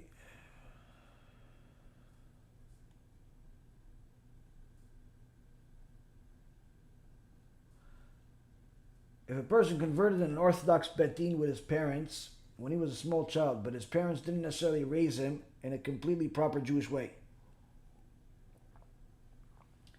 is he halachically still considered Jewish if the parents were weak in observance?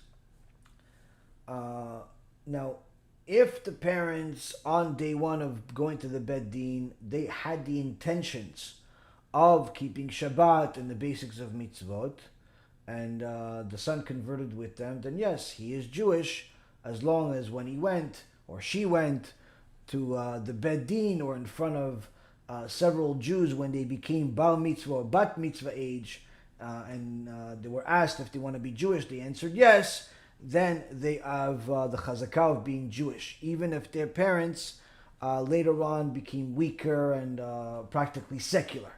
But if on day one, the parents, they converted, or the mom converted, but really she never kept Shabbat. She didn't keep Shabbat even from day one. She doesn't even know what Shabbat is. She just converted for the sake of marriage, convenience, money, or all types of other reasons. That child is not Jewish. And never was Jewish. Because the mom was never Jewish, because she never accepted upon herself the mitzvot. One of the conditions of becoming a Jewish convert, and what they ask you at the bet din, is do you accept the mitzvot on yourself? If the person says yes, but really means no in their heart, but they're just trying to fool the bet din, they may fool the bet din and get themselves a little piece of paper that says that they're Jewish, but Hashem in heaven says that person is not Jewish. So if the person from day one did not keep Shabbat, that person is not Jewish, and the kids are not Jewish. But if in the beginning they kept, but later on, even if it's months later on they started getting weaker and so on, then the Judaism is not in question. There are some poskim that are more stringent that say even if the person goes back to idolatry within a year, it shows that the entire conversion was fake, even if they initially intended. Point being is, it all depends. But generally speaking, if they kept mitzvot in the beginning, then the child is Jewish. If they didn't from the beginning, then the child is not Jewish. Question: are we allowed to use programmable smart lights that can be set before Shabbat to turn on and off at certain times during Shabbat? This is a Shaon Shabbat, it's called, or a Shabbat clock, or timers, where they have certain timers that turn on and off lights in the house, already pre-programmed before Shabbat. This is used by Jews around the world. I personally do not use them, but that's because my nature is a little bit different. I'm not really so particular about my lights being on and off, nor do I believe that the electric being on for an extra 25 hours, or at least part of those 25 hours on Shabbat, is really going to change my electric bill so much. So I don't use them, and I know a lot of people that don't use them, but there are some people that use them and they program them, and a few of them have complained that it's a nightmare to use them, because sometimes you have this programmable machine tells you it's going to turn on and it's going to turn off and everything is great, and you have it all turned on and you're all psyched up and you spent a bunch of money to do it and everything is great, and then all of a sudden you're having Kiddush on Shabbat and it turns off early, and now there's nothing for you to do. You have to eat your Kiddush in the darkness. So that's not a fun thing, and I don't think that is worth it. So if you already have it, you can use it, but remember that if the light turns on or turns off when it's not supposed to, don't even think about violating Shabbat. But the reality is that sometimes these things can lead people to violating Shabbat, where, like I said, something bad happens where the light that you need the most is off, or vice versa, and some people fail at this test. So I personally don't think it's worth a test. You know that your bedroom is a place you're going to sleep in, so turn it off for the whole Shabbat. The kitchen, the dining room area, you're going to be there most of the Shabbat, keep it on. That's my personal preference. If a person is more particular and a little bit more frugal than I am in regards to that, you can use it, but be careful. That's my suggestion. Leah is asking, if wasting seed is one of the worst sins in Judaism, why is it not karet bearing sin? The karet, in essence, is one of the 36 sins that are mentioned in the Torah, but the Zohar Kadosh says that there are 48. So some actually do say it has a din karet, but nonetheless, it's one of those sins that creates, the reason why it's called the worst sin in Judaism is because even though it's not karet, as far as a spiritual excision from Hashem on the spot, a person that wastes seed and does not do tshuva goes to the 7th level of Gehinom and does not come out. It doesn't have to be karet in order for a person to go to an eternal Gehinom. Karet is just a certain title for a class of sins. But the reason why it's called the worst sin in the Torah, I heard once Rav Meir Eliyahu explain it, where he says that is because it's very logical that it would be the worst sin in the Torah, because it creates the most amount of mazikin, the most amount of demons. Whereas when a person, let's say for example, violates Shabbat, he is in essence, let's say every action that he does, let's say he turns on the light, created a demon. Turn off the light, created a demon. He did certain things. He's creating a certain amount of demons for each action. But whereas a wasting seed in a single act, a person is creating hundreds of millions of demons that no other sin can compare to.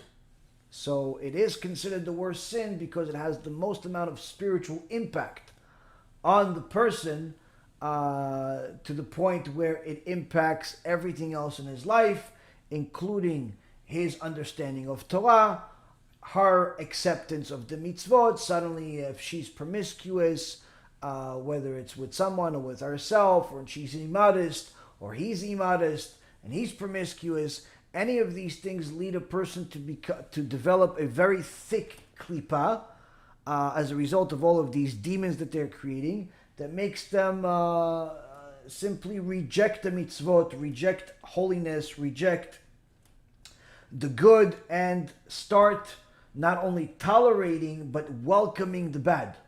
They welcome homosexuality. Suddenly they want to befriend this homosexual person. They welcome immorality. Suddenly they want to go to nightclubs. They welcome unethical behavior. All of a sudden they're willing to work for a company even though they know that company is stealing from people. They welcome all types of things that are technically against logic, but nonetheless they welcome it as a result of all of this klipa from these demons that they're producing from a single sin. Whereas someone that's sinning in other things doesn't create anywhere near as much klipa or demons which are not the same, but nonetheless coincide with each other. There is nothing else creates that much. Nothing else creates that much. Sarah Kulov, when it comes to modesty, let's say someone started becoming modest and it wasn't like pants, but skirt length.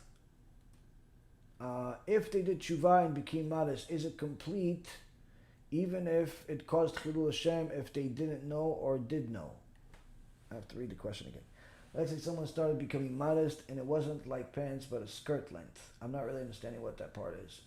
If they did tshuva and became modest, is it complete even if they caused chilul Hashem? Okay, I'm going to try to answer the question the best that I understand it. If a person did tshuva for modesty, is it complete tshuva even if they caused chilul Hashem, if they knew or they didn't know? Okay, so first and foremost, you have to know that when it comes to all other sins, If a person does something on purpose, it has the highest level of punishment. If a person does something accidental, it has a lower state of punishment. But when it comes to Chilul Hashem, there is no degree. Everything is the worst. Everything is the worst. Chilul Hashem is the worst. That's why a person needs to do a lot of tshuva for Chilul Hashem.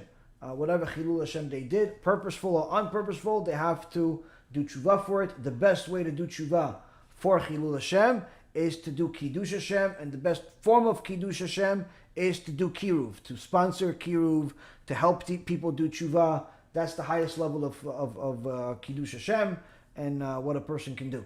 Now, if a person did tshuva for modesty, in itself, that is Kiddush Hashem. That's a very good thing. That you're showing that you're standing up for the Torah. That's an amazing thing. And to complete that tshuva, just add a little bit of kiruv to your life every day, and you'll have complete tshuva. So not only are you modest, but also you're helping other women become modest by leading by example. Telling them, listen, I changed my wardrobe, I threw everything out because I believe in God. I believe that there is reward and punishment, as it says in the books, and so on and so forth. You share our lectures with them, or anybody else that inspires you, and you'll be able to make kiruv your ongoing Kiddush Hashem vehicle, and your tshuva will be complete as a result of that, coinciding with your new high level of modesty, Baruch Hashem.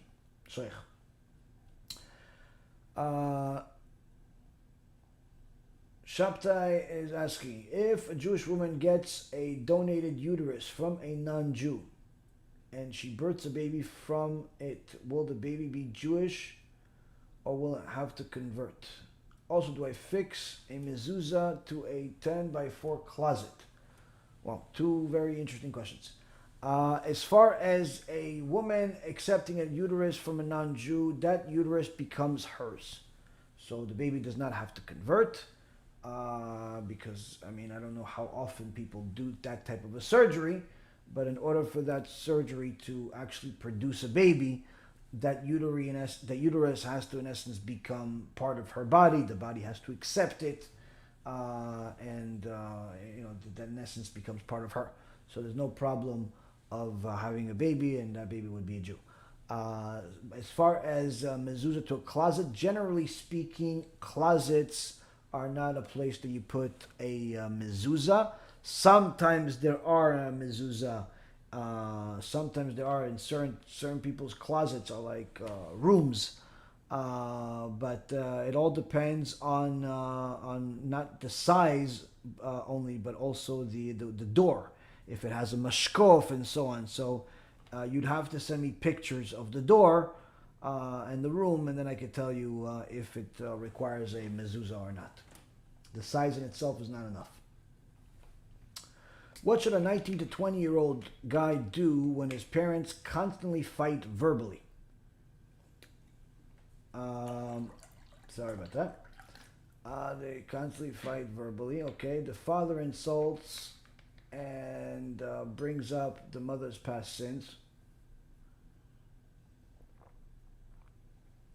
making her very upset, often crying, and the mother responds by fighting back verbally and constantly threatens to leave but never does. How should this guy go about this situation without transgressing the prohibition of kibud avaim? If this 19 or 20-year-old guy, even if he was a 19 or 20-year-old girl, doesn't really make much of a difference. If he wants to do kibud avaim, then he has to stay out of it. Let his parents do what they do. They are his parents. He's not their parents. A child should never get involved in the discussions or arguments of the parents. It is a bad mistake that a lot of people make, and they end up transgressing the prohibition of kibud avaim, of honoring the parents. And therefore, the best thing to do is to stay out of it. If they're arguing, leave the room, go somewhere else, go learn Torah, go to a Shiur Torah, go somewhere else. Do not be part of it.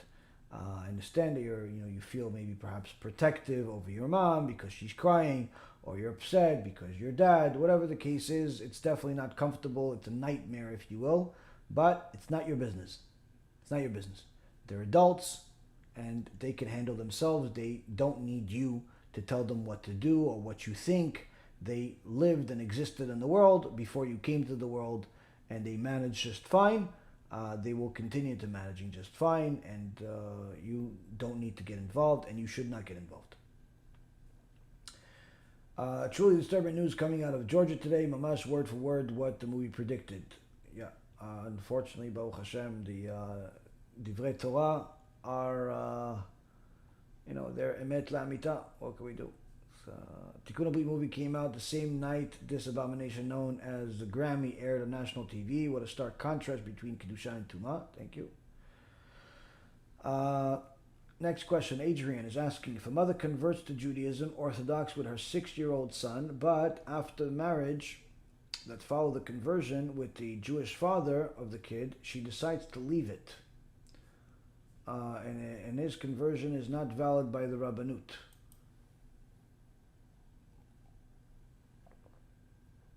The question is the child's conversion still valid? She lives with the kid. Also, if the woman converts because she wants to marry a Jewish man, but after 1 year of marriage, she starts little by little leaving the mitzvot, but stays with the minimum. Is she still a convert? Conversion still valid? Okay, so this is a problematic convert that you're referring to simply because it seems like this person never really wanted to convert. Now, if somebody genuinely wants to convert at the time of their conversion, and they convert, and then at some point in the future, whether it's a year later or 5 years later, they get weaker and they abandon Judaism, then her and the child are still Jewish. They're just, she is a wicked Jew, and she's also stupid because she was better off staying a non-Jew, and at least she wouldn't get punished for driving on Shabbat. So this shows this person is either stupid or is addicted to sins of some kind, to the point where it's making her spiritually stupid. But if she stopped keeping mitzvot from the start, then obviously, or she didn't keep mitzvot from the start, and obviously she was never a convert. Now, as far as the child, if the child is still keeping mitzvot, still eating kosher, still eating everything else, and when he comes to the Beit Din, they ask him, do you want to be a Jew? And the child says yes, then yes, the child is still Jewish. But again, it all depends on whether the mom stopped keeping mitzvot right away, like I explained earlier, or later on, which it seems like what you're saying, it's later on. Now, if somebody converts only for the sake of marriage, meaning she doesn't believe in God, she doesn't believe in the Torah, she believes in Yoshke, okay? But she wants to marry this nice Jewish boy, or vice versa. He is, then she is not Jewish. If she doesn't believe in the Torah and she fooled the Beit Din will give her a certificate, but she's really not Jewish. Now, again, this type of person will usually not keep mitzvot, so it's easy to identify that they're not Jewish from the start. But typically when somebody is keeping some mitzvot, especially the main ones like Shabbat, from the start, even if they were influenced by their spouse or someone they want to get married to convert, usually there's a part of them that is genuine. It's not 100% fake. And therefore that the conversion would still be valid. But again, it has to be evaluated on a case-by-case basis. It's not a one-size-fits-all. And I can tell you for sure that the same parasha that we discussed today, Parashat Bo, that talks about the how Am Yisrael had to make a major sacrifice, make a major change, destroy idolatry, and so on and so forth. This is the very same parasha that we also left Egypt. And in this parasha, it says in chapter 12, verse number 38, V'gam erev rav alaytam, that the erev rav, the mixed multitude, also came with them, came with Am Yisrael. Who is the mixed multitude? The fake converts. The fake converts also came with Am Yisrael, and unfortunately they've been causing us trouble ever since.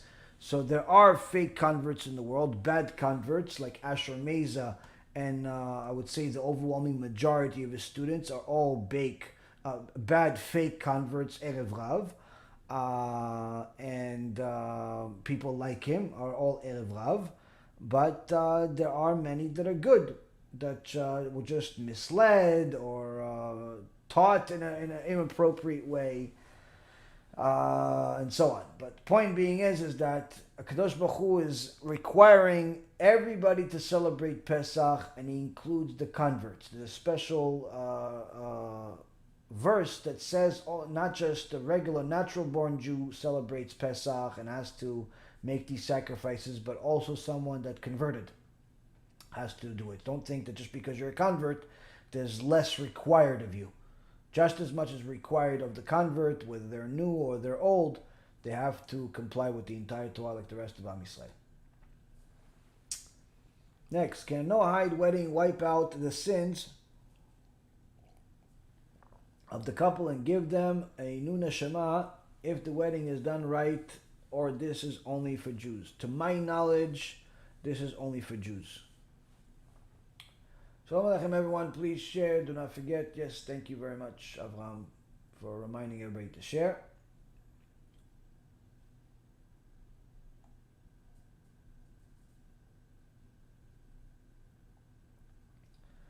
Yaakov is asking, from learning Torah and my friend calls, and I know that 90% of the time when he calls, it's because he wants to tell me a chidush he has. May I answer the phone? Rav Moshe Feinstein, Alav Shalom, said that when a person starts learning and he knows that it's likely that he will get interrupted, then he should already take into account from the beginning of his learning that any time he stops learning, that's actually when he intended to stop. Because if a person just simply does not do that, if he just interrupts his studying and it ends up being something mundane, then in the name of Rabbi Shimon Bar Yochai in the Gemara, it says that they will feed him gechalim retamim, which is coal that is heated and is never cool. It's a coal of fire that never cool, and that's what they're going to feed somebody that disturbs his teachings with mundane things and treats the Torah like it's mundane. So you have to be very careful to not interrupt your teachings with inappropriate things, and needless to say, save yourself from even failing at this by doing what the Rav Moshe Feinstein suggested, which is already taken into account that anytime you're stopping your learning, whether it's for this or for that, you really intended to stop at that point. But you have to take this into account beforehand. Why is the Brit Kodesh the place where urine exits the body and urine is not considered clean? The body is the body. Your entire body is full of different things that that your body needs. I mean, everything that you eat, you could eat something that's a ta'ol in the Bet HaMikdash. In one of the Kohanim or the people that would eat some of the things that were sacrificed, they would eat these korbanot. When you ate it, it was kadosh, but when it leaves your body, it becomes something that's not only not kadosh, but if it's next to you, you're not even allowed to pray or learn Torah next to it. Hashem combined the holiness with the mundane. In order to make it a natural world and not make it into a miraculous world. So we have to combine the supernatural, the extraordinary, the kedusha and the holiness of the world with the basics of the world. And the way your body functions is the way your body functions. It's part of it.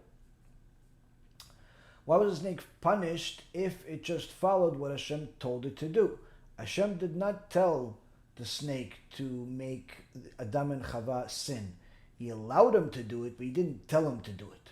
Just like someone that murdered the people today, Hashem didn't tell that person to go murder those people today. He allowed them to do it, and because that person wanted to murder, and those people apparently in Shamayim were decreed that they deserved murder, then Hashem allowed him that wanted to murder people that deserve to be murdered. As it says in the Gemara, "Megalgilin zchut al yidei zakai v'chova al yidei chayav." Now, the Gemara says that in heaven it's decided who the one that is meritorious. Hashem gives him opportunity to earn more merits with different things that happen in his or her life. Someone that has an obligation, meaning they made many sins, so Hashem gives that person opportunities to make even more sins as a result of his sins. And even more so, someone that has sins that have reached a certain peak where it deserves a punishment for it, then Hashem is going to allow a person that is looking to sin to be the one that is the stick of Hashem to deliver that punishment. That's, in essence, the tools of HaKadosh Baruch Hu. Sometimes he'll use Nazis, sometimes he'll use Jews, sometimes he'll use homosexuals, sometimes he'll use politicians, sometimes he'll use a dog, sometimes he'll use a snake, and sometimes he'll use other things, sometimes he'll use an earthquake. There's a lot of different tools, infinite amount of tools that Hashem uses, and each and every single thing, there's a reason of why he used it. And don't just think that just because it's something that is not human, there isn't something connected to that tool. Meaning that sometimes there is a soul that is reincarnated in a rock, and that rock is allowed to kill somebody. Why would Hashem, have that rock kill somebody? Because that rock apparently put itself in such a condition when it was human, when it was that neshama was inside a human, to put itself in a condition to, first of all, become a rock, which is already terrible in itself, and two, be such a tool, because apparently it was such a tool when it was alive. But this is very deep part of Judaism that we'd have to make a different shiur about at some point, maybe. How is mental illness related to spirituality? The Arizal says that mental illness is completely because of spirituality, and at the time of the Arizal, he would actually heal people that were severely ill mentally, and put in mental institutions, and were not able to cope with society, were not able to function, talk, and so on. And the Arizal, alav shalom, knew the different unique names of HaKadosh Baruch Hu and different kavanot that were leading this person to have this mental illness. And he would do it, and he healed many, many people by using these holy names and kavanot. Because he said that it's a mental illness is 100% to do with spirituality. It's not related to it only, but more so. 7-year-old daughter asks where the dinosaurs were destroyed. That's a very good question. I love questions by 7-year-old kids because they ask questions that are better than adults sometimes. They go directly to the meat. So in Sefer Bereshit, in Genesis, it says that Hashem created the animals, He created the birds and so on, but He also created the Taninim Agdolim. Taninim Agdolim is giant reptiles, which is what the dinosaurs were. So we already see in the book of Genesis that there were dinosaurs in the world, and it is mentioned in the Torah. Most of the dinosaurs were destroyed at the time of Noach, when Hashem destroyed the world. There were also giant people, not just giant animals. There used to be giant people that were called Anakim and Nephilim, all types of giant people. Only one of them survived, which actually repopulated the world with other giants, like Og, Melech HaBashan, and his brother and his son, I believe it was Sichon, were also giant, and they had a whole army of giants. But there was a whole world of giants at the time before Noach, and HaKadosh Baruch Hu destroyed all of them. and also giant animals, and HaKadosh Baruch Hu destroyed most of them. There were a few that survived. One of those dinosaurs was an animal called a re'em. A re'em is an animal that looks like a combination of a bull and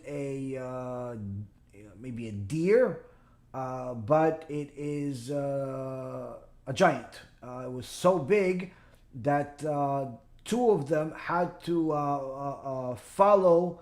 They were made into Noach made them a special hole in the teva for them to be able to eat, for him to feed them, and he connected them to the teva, but they weren't able to go in the teva. They were almost as big as the teva, even though they were both a week old.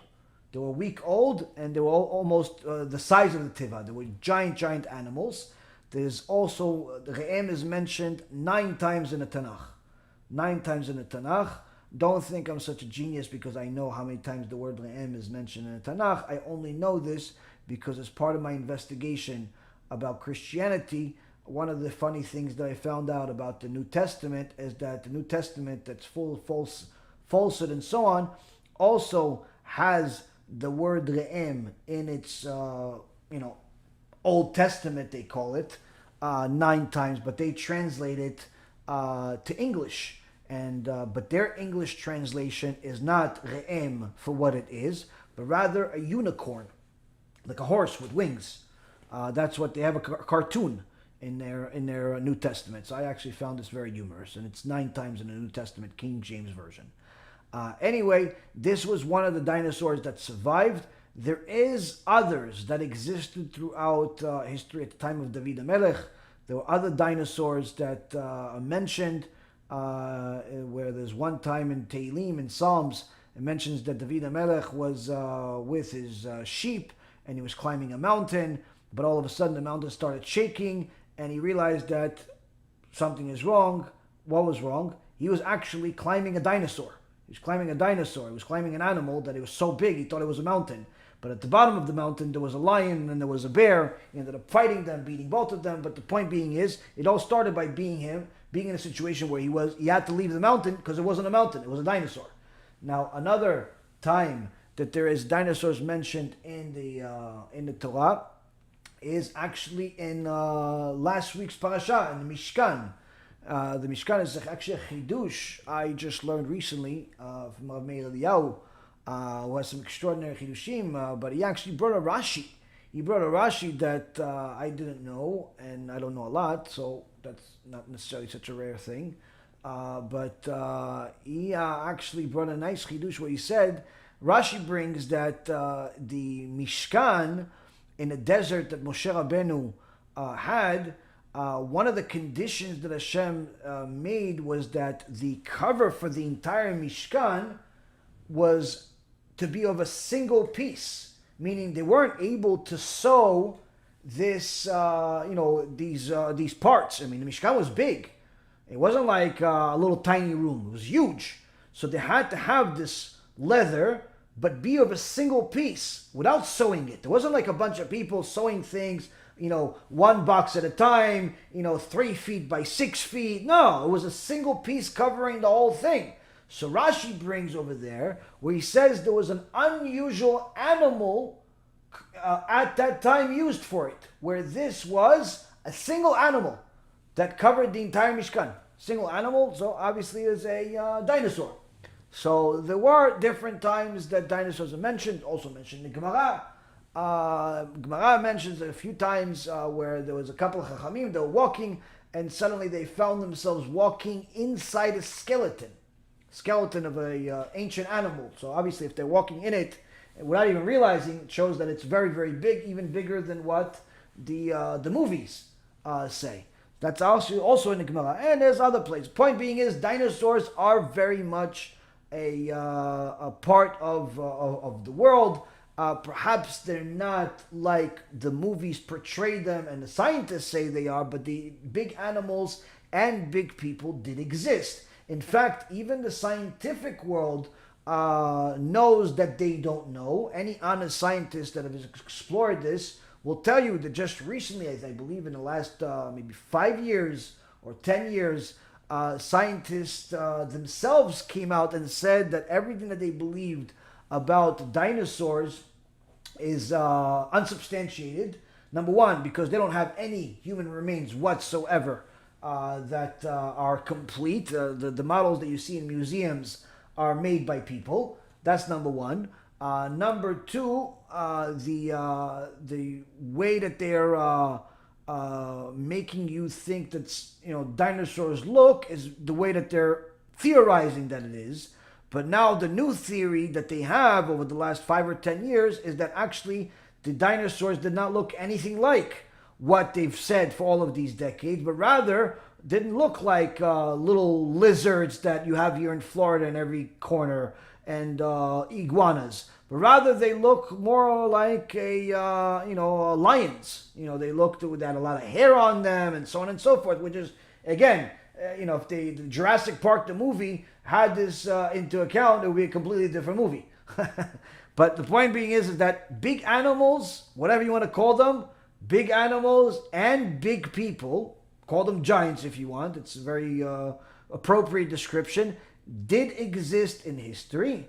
And Hashem removed the overwhelming majority of them throughout history when there was no longer need in his world for those people. Do some of them exist still today? At the very least, there is one. There is one in the world called the Leviathan. And the Leviathan is the biggest one of all. And that one we know exists because it's prophesied that HaKadosh Baruch Hu will slaughter this Leviathan when the Mashiach comes and use it as a feast for Am Yisrael, the righteous people, to celebrate when Mashiach arrives.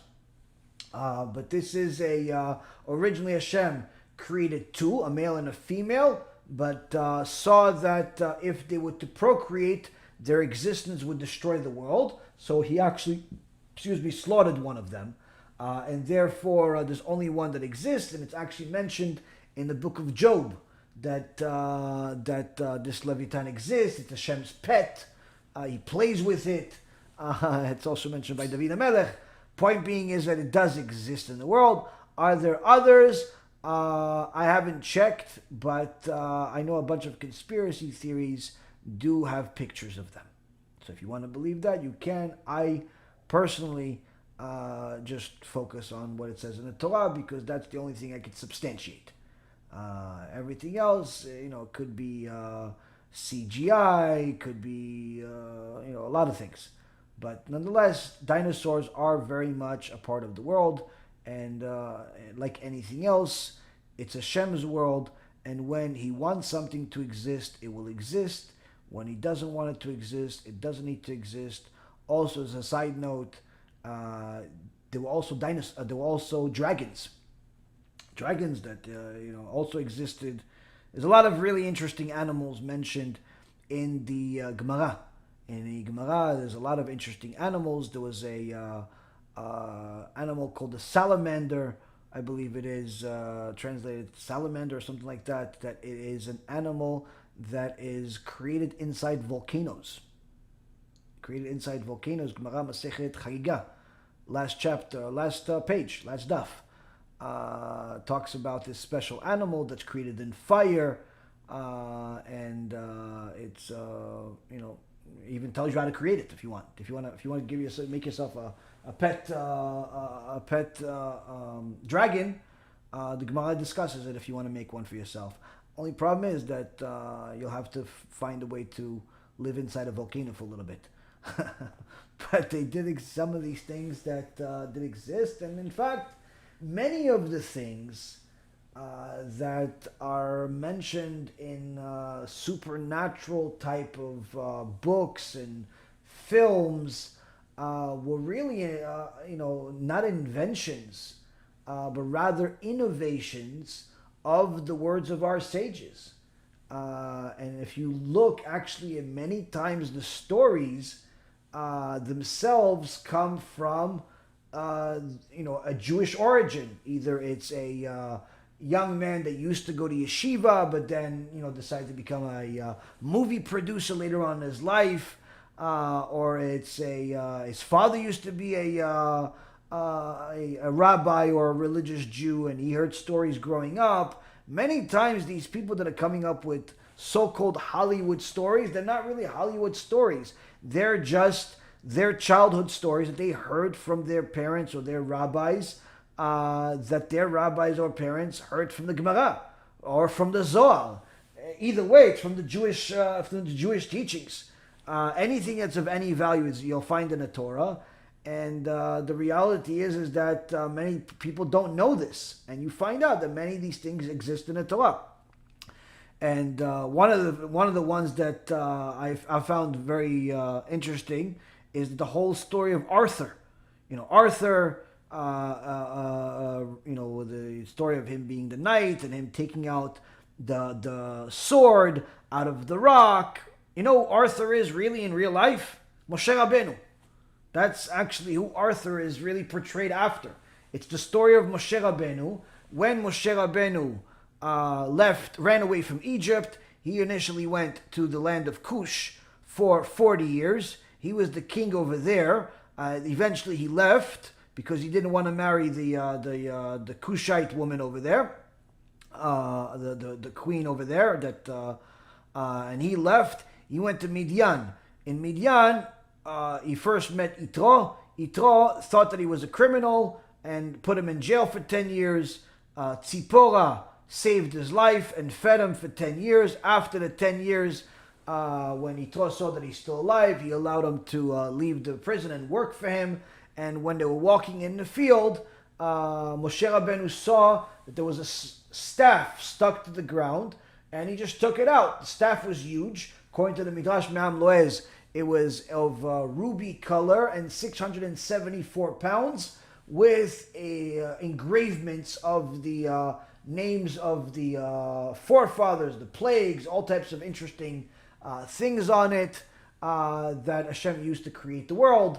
But this special thing was stuck in the ground for many decades because no one had the merit to take it out. And even though Yitro had a competition for all of the strong men to try to take it out and win one of his daughters, none of the strong men that came from around the world were able to do it. But Moshe Rabbeinu was able to take it out like you would take a hair out of a cup of milk. Why? Because it had nothing to do with strength. It had to do with merit. This was a staff that HaKadosh Baruch Hu created, and in essence, that's why he was able to take it out. And again, this is what the story of Arthur, that most of us, or at least people that are my age or older, learned when we were kids. The story of Arthur taking a sword out of a rock, and so on and so forth. That's just an innovation of the story in a midrash about Moshe Rabbeinu. And many other things that you'll find in Marvel comics and other types of comics. You will find some version of it, sometimes exactly the same, sometimes a more original version, obviously, in the Torah itself, in the Zohar, in the Midrashim, in the Gemara. Our Torah is endless, literally endless. If you were to find a way to read from day to night, 24 hours a day, without eating, drinking, or sleeping, for 1,000,000 years, you still would not be able to scratch the surface on how much Torah we have in the world. And this Torah that we have in the world today is not even the scratching the surface of the real Torah that actually exists, that we will, Be'ezrat Hashem, get to study when we get to Gan Eden, Olam Haba, and so on. Beseder Rabotai Karim, I had fun with these questions, especially the question by the 7-year-old Tzadika. הקדוש ברוך הוא יברך אתכם בכל מכל כל, חיים ארוכים, שלמים, מלאים תורה, מצוות, גמילות חסדים, and may this shiur again be for the merit of all of our supporters, all of the people that are investing in Klal Yisrael, either to help us do kiruv, or to help us do chesed and help the poor, or to help us do both, or to help us get their friends to do it, or in any way, shape, or form. If you yourself are simply just studying with us. That's already more than enough of a reason for us to be grateful to you. And may all of the merits of all of the Torah that's learned here today go to our dear Rosh Yeshiva, Rav Yaakov Spivak. May Hashem bless him and elevate his neshama for all of the good that he's done for us and for Klal Yisrael. Baruch Adonai Leolam. Amen ve'amen.